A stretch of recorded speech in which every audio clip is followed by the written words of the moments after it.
ಕರ್ನಾಟಕ ಸರ್ಕಾರ, ಇಂಧನ ಇಲಾಖೆ, ವಿದ್ಯುತ್ ಪರಿವೀಕ್ಷಣಾಲಯ ಇಲಾಖೆ. ಕರ್ನಾಟಕ ರಾಜ್ಯದಲ್ಲಿರುವ ಎಲ್ಲ ವಿದ್ಯುತ್ ಸ್ಥಾವರಗಳು ಕೇಂದ್ರೀಯ ವಿದ್ಯುತ್ ಶಕ್ತಿ ಪ್ರಾಧಿಕಾರ ಸುರಕ್ಷತೆ ಮತ್ತು ವಿದ್ಯುತ್ ಪೂರೈಕೆಗೆ ಸಂಬಂಧಿಸಿದ ಕ್ರಮಗಳು, ನಿಬಂಧನೆಗಳು, ಸುರಕ್ಷತಾ ಕೋಡ್ ಮತ್ತು ಸ್ಟ್ಯಾಂಡರ್ಡ್ಸ್ಗಳಿಗೆ ಅನುಗುಣವಾಗಿರುವಂತೆ ಖಚಿತಪಡಿಸಿಕೊಳ್ಳುವುದು ವಿದ್ಯುತ್ ಪರಿವೀಕ್ಷಣಾಲಯ ಇಲಾಖೆಯ ಮುಖ್ಯ ಗುರಿಯಾಗಿರುತ್ತದೆ. ಮಾನವ, ಪ್ರಾಣಿ ಜೀವಕ್ಕೆ ಮತ್ತು ಆಸ್ತಿ ಪಾಸ್ತಿಗೆ ಹಾನಿಯಾಗದಂತೆ ವಿದ್ಯುತ್ ಸ್ಥಾವರಗಳ ಸ್ಥಾಪನೆಗಳನ್ನು ಸುರಕ್ಷಿತವಾಗಿ ಇರುವುದು ಹಾಗೂ ವಿದ್ಯುತ್ ಶಕ್ತಿಯ ಉತ್ಪಾದನೆ, ಪ್ರಸರಣ, ವಿತರಣೆ ಮತ್ತು ಬಳಕೆಯ ರಂಗಗಳಲ್ಲಿ ಸುರಕ್ಷತಾ ಕ್ರಮಗಳನ್ನು ಅಳವಡಿಸಿರುವುದನ್ನು ಖಚಿತಪಡಿಸಿಕೊಳ್ಳುವುದು ಈ ಇಲಾಖೆಯ ಮುಖ್ಯ ಉದ್ದೇಶವಾಗಿರುತ್ತದೆ. ರಾಷ್ಟ್ರೀಯ ವಿದ್ಯುತ್ ಸುರಕ್ಷತಾ ಸಪ್ತಾಹ 2024 ವಿದ್ಯುತ್ತಿನ ಸುರಕ್ಷಿತ ಬಳಕೆಯ ಕುರಿತು ಜನಜಾಗೃತಿ ಮೂಡಿಸಲು ಹಾಗೂ ವಿದ್ಯುತ್ ಅಪಘಾತಗಳ ಸಂಖ್ಯೆ ಮಿತಿಗೊಳಿಸಲು ವಿದ್ಯುತ್ ಪರಿವೀಕ್ಷಣಾಲಯ ಇಲಾಖೆಯು ಸಂಕಲ್ಪ ತೊಟ್ಟಿದೆ. ಈ ನಿಟ್ಟಿನಲ್ಲಿ ಜೂನ್ 26ರಿಂದ ಜುಲೈ 2ರವರೆಗೆ ರಾಷ್ಟ್ರೀಯ ವಿದ್ಯುತ್ ಸುರಕ್ಷತಾ ಸಪ್ತಾಹವನ್ನು ರಾಜ್ಯಾದ್ಯಂತ ಹಮ್ಮಿಕೊಂಡಿದೆ. ಕಾಲ್ನಡಿಗೆ ಜಾಥಾ, ನಮ್ಮ ನಡೆ ವಿದ್ಯುತ್ ಸುರಕ್ಷತೆ ಕಡೆ. ಪ್ರಮುಖ ವಿದ್ಯುತ್ ಸುರಕ್ಷತಾ ಮಾರ್ಗಸೂಚಿಗಳು. ಅತಿಯಾದ ವಿಶ್ವಾಸದಿಂದ ವಿದ್ಯುತ್ ಕಾಮಗಾರಿಗಳನ್ನು ಸ್ವತಃ ನಿರ್ವಹಿಸಬಾರದು. ಎಲ್ಲ ವಿದ್ಯುತ್ ಕಾಮಗಾರಿಗಳು ಎಷ್ಟೇ ಚಿಕ್ಕದಿರಲಿ ಪರಿಣಿತ ವ್ಯಕ್ತಿಗಳಿಂದಲೇ ನಿರ್ವಹಿಸಬೇಕು. ಭಾರತೀಯ ಗುಣಮಟ್ಟ ಸಂಸ್ಥೆಯ ISI ಪ್ರಾಮಾಣೀಕೃತ ವಿದ್ಯುತ್ ಉಪಕರಣ, ವೈರ್ ಹಾಗೂ ಸುರಕ್ಷತಾ ಉಪಕರಣಗಳನ್ನು ಬಳಸಬೇಕು. ಭಾರಿ ವಿದ್ಯುತ್ ಪರಿಕರಗಳಾದ refrigerator, mixer, geyser, washing machine ಮುಂತಾದವುಗಳಿಗೆ 3 ಪ್ಲಗ್ ಸಾಕೆಟ್ಗಳಿರುವ ಪ್ರತ್ಯೇಕ ಸ್ವಿಚ್ ನಿಯಂತ್ರಣಗಳಿಂದಲೇ ವಿದ್ಯುತ್ ಸರಬರಾಜು ಕಲ್ಪಿಸಿ 3ನೇ ಪಿನ್ಗೆ ಭೂ ಸಂಪರ್ಕ ಕಲ್ಪಿಸಬೇಕಾಗಿದೆ. ವಿದ್ಯುತ್ ಸ್ವಿಚ್ ಹಾಗೂ ಸಾಕೆಟ್ಗಳನ್ನು ಕೈಗೆಟಕುವ ಎತ್ತರದಲ್ಲಿ ಮಕ್ಕಳಿಗೆ ಸಿಗದ ಹಾಗೆ ಅಳವಡಿಸಬೇಕು. ಬಳಸದೇ ಇರುವ ಸಾಕೆಟ್ಗಳಿಗೆ ಡಮ್ಮಿ ಸುರಕ್ಷತಾ ಮುಚ್ಚಳವನ್ನು ಅಳವಡಿಸಬೇಕು. ಎಕ್ಸ್ಟೆನ್ಷನ್ ಕಾರ್ಡ್ಗಳನ್ನು ಬಳಸಿ ವಿದ್ಯುತ್ ಮಂಡಳದ ಮೇಲೆ ಹೆಚ್ಚು ಭಾರವನ್ನು ಹಾಕಬಾರದು. ವಿದ್ಯುತ್ ಕಂಬಗಳನ್ನು ಆಧಾರವಾಗಿ ಬಳಸಿ ಬಟ್ಟೆ ಒಣಗಿಸಲು ಸ್ಟೇ ತಂತಿಗಳನ್ನು ಬಿಗಿಯಬಾರದು. ತುಂಡಾಗಿ ಮರದ ಮೇಲೆ ಬಿದ್ದಿರುವ ಅಥವಾ ಜೋತು ಬಿದ್ದಿರುವ ವಿದ್ಯುತ್ ತಂತಿಗಳು ಕಂಡು ಬಂದಲ್ಲಿ ಅದನ್ನು ಸ್ಥಳಾಂತರಿಸುವ ಪ್ರಯತ್ನ ಮಾಡಬಾರದು ಹಾಗೂ ತಂತಿಯಿಂದ ಕನಿಷ್ಠ 10 ಮೀಟರ್ ಅಂತರದಲ್ಲಿ ಇರಬೇಕು. ಕೂಡಲೇ ಸ್ಥಳೀಯ ವಿದ್ಯುತ್ ಸರಬರಾಜುದಾರರ ಕಚೇರಿಗೆ ವಿಷಯ ತಿಳಿಸಬೇಕು. ವಿದ್ಯುತ್ ಮಾರ್ಗವನ್ನು ಹೊತ್ತ ಕಂಬಗಳಿಗೆ ಜಾನುವಾರುಗಳನ್ನು ಕಟ್ಟಬಾರದು. ವಿದ್ಯುತ್ ಮಾರ್ಗಗಳ ಸಮೀಪ ಗಾಳಿಪಟ ಅಥವಾ ಡ್ರೋನ್ಗಳನ್ನು ಹಾರಿಸಬಾರದು.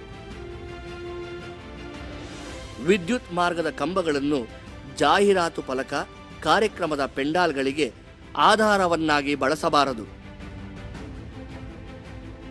ವಿದ್ಯುತ್ ಮಾರ್ಗದ ಸಮೀಪದಲ್ಲಿರುವ ಕಟ್ಟಡವನ್ನು ಕಾಯಂ ಅಥವಾ ತಾತ್ಕಾಲಿಕ ನಿರ್ಮಾಣ ಮಾಡಬಾರದು.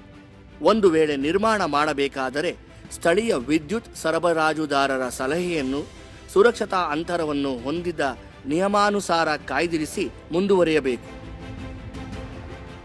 ಶಾಲೆಗೆ ಸಾಗುವ ದಾರಿಯಲ್ಲಿ ಮತ್ತು ಶಾಲೆಯ ಆವರಣದಲ್ಲಿ ಅಳವಡಿಸಲಾಗುವ ಡಿಸ್ಟ್ರಿಬ್ಯೂಷನ್ ಬೋರ್ಡ್, ಜಂಕ್ಷನ್ ಬಾಕ್ಸ್ ಅಥವಾ ಬೀದಿ ದೀಪದ ಕಂಟ್ರೋಲ್ ಬಾಕ್ಸ್ ಅನ್ನು ಮುಚ್ಚಿರುವಂತೆ ನಿರ್ವಹಿಸುವುದು.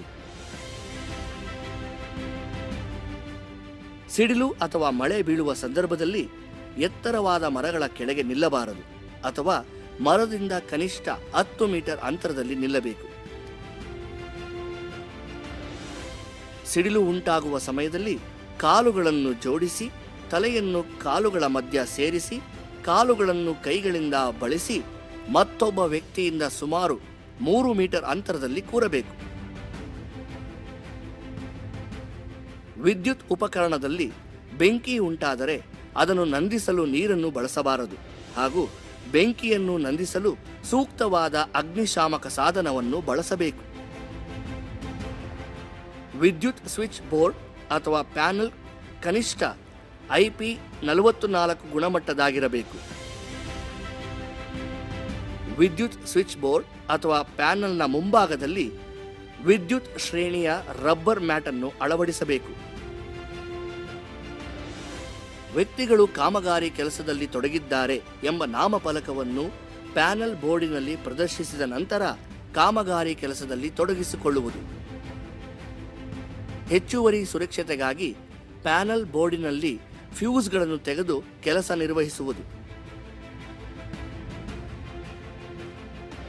ವಿದ್ಯುತ್ ಚೇತನವಿರುವ ಪ್ಯಾನೆಲ್ ಅಥವಾ ಮಂಡಳದಲ್ಲಿ ಕೆಲಸ ನಿರ್ವಹಿಸುವ ಮುಂಚಿತವಾಗಿ ಅದನ್ನು ನಿಶ್ಚೇತನಗೊಳಿಸಿದ ನಂತರ ಸೂಕ್ತ ಸಾಮರ್ಥ್ಯದ ರಬ್ಬರ್ ಕೈಚೀಲ, ಬೂಟುಗಳನ್ನು ಧರಿಸಿಕೊಂಡು ನಿರೋಧಕ ಕವಚವಿರುವ ಸಲಕರಣೆಗಳನ್ನು ಬಳಸಿ ಕೆಲಸ ನಿರ್ವಹಿಸಬೇಕು.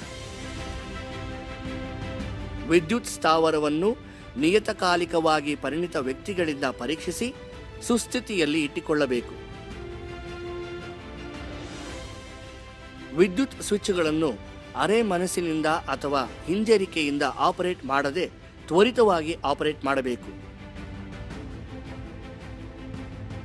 ಎಲ್ಲ ಕ್ಷೇತ್ರಗಳಲ್ಲಿ ವಿದ್ಯುತ್ ಬಳಕೆ ಹೆಚ್ಚಾಗಿದ್ದು ವಿದ್ಯುತ್ ಜಾಲವು ವಿಸ್ತಾರವಾಗಿದೆ.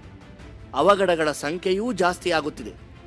ವಿದ್ಯುತ್ ಪರಿವೀಕ್ಷಣಾಲಯ ಇಲಾಖೆಯಿಂದ ರಾಷ್ಟ್ರೀಯ ವಿದ್ಯುತ್ ಸುರಕ್ಷತಾ ಸಪ್ತಾಹ ಆಚರಿಸಲಾಗುತ್ತಿದೆ.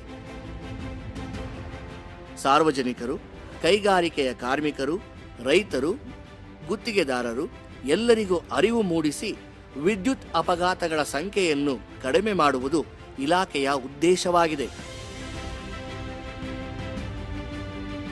ಬನ್ನಿ, ಎಲ್ಲರೂ ಕೈಜೋಡಿಸಿ ಈ ಕಾರ್ಯಕ್ರಮವನ್ನು ಯಶಸ್ವಿಗೊಳಿಸೋಣ. ವಿದ್ಯುತ್ತನ್ನು ಕಾಳಜಿಪೂರ್ವಕವಾಗಿ ಉಪಯೋಗಿಸಿ ಸಂಭವಿಸಬಹುದಾದ ಅಪಘಾತಗಳನ್ನು ತಡೆಗಟ್ಟೋಣ. ಧನ್ಯವಾದಗಳು.